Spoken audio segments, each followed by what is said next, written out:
Hey guys, well, I thought what I would do today would be come outside and kind of have a little history lesson. No, not a history lesson. I guess maybe more. I guess just want to explain something I saw when I was in the military. I went overseas, and so every time I go somewhere, whether it be another country or another state or even like the store, Target, Walmart, whatever it is, I try and kind of look at things to see, how can I take that item that I see, whatever it may be, and kind of implement it into bushcraft or self-reliance or whatever it is. And I did that a lot when I lived in California. There's not a lot of like Bass Pro Shops or Cabela's or not a lot of stuff out there like that. So I would, like I said, I would go places and just kind of see what I could find. So I think I went to Pier 1 or I don't know, can't think of the name of the place, World Market I think maybe it's called, and I saw this little container, and I'm gonna show it to you in a second. I just want to get a few things out of the way first. And I was like, wow, man, that's pretty cool, man. That's it's stainless steel. It's not real big, so if you wanted to put it in a haversack for like a little day hike or something like that, or whatever the case is, that's pretty cool. And it latches on itself, so I'm a real big fan of that. I thought that was really cool that it latched down on itself. So I bought it. I never messed with it. It just sat on the shelf in my closet for, I don't know, it's probably been 2 or 3 years now. And I went on a deployment, and I went to India, and I saw them there, and it was just kind of like, oh, okay, cool, whatever, they use them. I knew it was like an Indian type thing, so yeah, whatever. And then I came back home. It sat on the shelf again for another 2 years or so. Went on another deployment. This time we went to Thailand, and when I went to Thailand, I saw all the kids' lunch boxes were the same thing I had, maybe a little bigger, but the same thing nonetheless. So it got me thinking, like, wow, okay, I've seen them in 2 different countries. Like, what is it? Like, I just saw it at the store and I thought it was really cool, so I bought it, and it was only like $10. So, anyways, so I did a little research, and like I said, I saw the kids' lunch boxes in Thailand. They were like that. So basically, the history of it is it's called a Tiffin, and like I said, I'll pan the camera down here to check it out here in a minute. But it's called a Tiffin, and originally back in England, that was kind of like a slang term for, like, I don't know, like an afternoon tea, or like a little break to have like a drink. We drink a lot of coffee over here, they drink a lot of tea over there, so it was a term for, like a slang term for, okay, let's, whatever, have a little cup of tea or whatever the case is in the afternoon. So then that kind of morphed into, when Britain controlled India and British India, it kind of morphed into not necessarily like a small snack, a small drink, like an afternoon tea or anything. It turned into more like, that term morphed into a small snack, a small afternoon snack. Not really a meal so much, although I've seen these tiffins can get pretty big. And also in India, they have a guy that, he has his little cart thing, I don't know what you want to call it. We call him a tuk-tuk or a rickshaw. And he has like hundreds of these things, and he delivers them around. I guess basically they fill them with food, and they take them to all the workers, and they open up their little cart thing, and they have these little tiffins, and they're full of food or whatever the case is. So I saw that in India.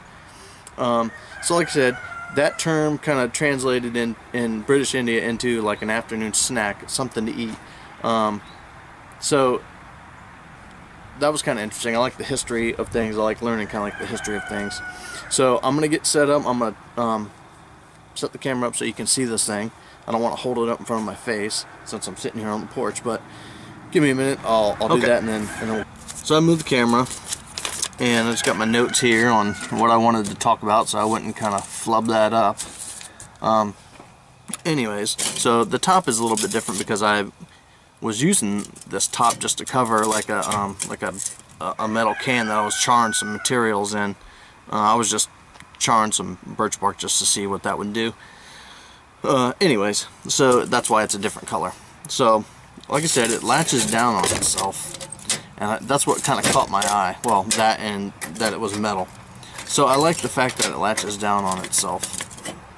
And when I picked it up, I didn't know that it came out in two sections here. It's got a little water in it. But it comes out in two sections here. So the bottom will hold 16 ounces of water, and that kind of surprised me because it doesn't really look that big, but it holds 16 ounces of water. I measured it. And then the top one holds, I don't know, maybe about 13 or 14 ounces of water, so not as much. It's made out of stainless steel. Like I said, it does, you know, latch back onto itself, so that's cool. I'm a big fan of that. I just think that's pretty neat when you don't have to tie anything or worry about it flopping off or whatever, especially if you got it like in your haversack or whatever the case is.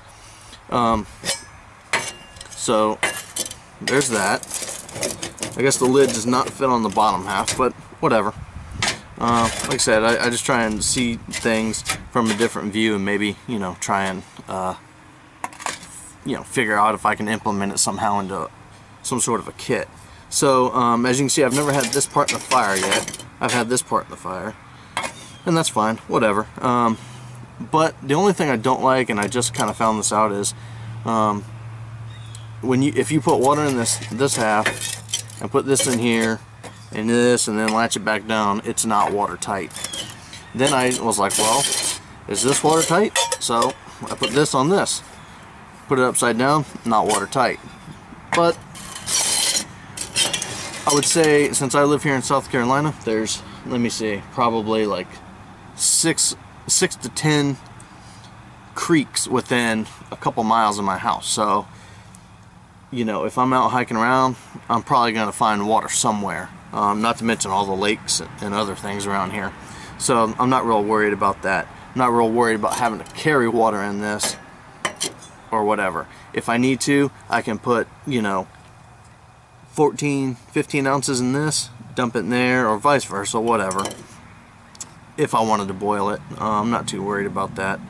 You know, the only thing I'm really worried about out here is maybe like farm runoff or something of that nature.